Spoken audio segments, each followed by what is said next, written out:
અચ્છા, એક પ્રોજેક્ટ છે, યસ સર. ધારો કે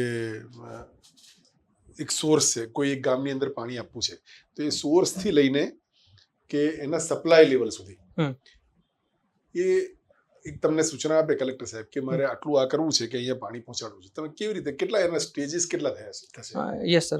સ્ટેજીસમાં ફર્સ્ટ ઓફ ઓલ જે આપણી પાસે સોર્સ છે એ કયો અવેલેબલ છે એના અકોર્ડિંગ આપણે ઇન્ટેક સ્ટ્રક્ચર બનાવીશું પાણીને લેવા માટે સર. એ પાણીનું ઇન્ટેક સ્ટ્રક્ચર પછી જે પાણી રો વોટર જે આપણે લીધું એ રો વોટરને આપણે એની જે ઇમ્પ્યુરિટીઝ છે એના અકોર્ડિંગ આપણે ટ્રીટમેન્ટ આપવી પડશે. તો ટ્રીટમેન્ટ માટે ટ્રીટમેન્ટ પ્લાન્ટ બનાવીશું. એ ટ્રીટમેન્ટ પ્લાન્ટ સુધી જે રો વોટરને લઈ જવા માટેની પાઇપલાઇન આપણે બનાવવી પડશે. એના પછી સર વોટર ટ્રીટમેન્ટ થશે. વોટર ટ્રીટમેન્ટ પછી ડિસ્ટ્રીબ્યુશનનું નેટવર્ક બનાવીશું સર આપણે. અને આના માટે સર જે જગ્યાએ આપણે રિક્વાયર્ડ છે પહોંચાડવાનું ત્યાં આગળ કેટલી પોપ્યુલેશન છે, એની ફોરકાસ્ટ શું છે, વોટર ડિમાન્ડ કેટલી છે, અને અકોર્ડિંગ સર આપણે ઇન્ટેક સ્ટ્રક્ચરને બધું ડિઝાઇન કરીશું.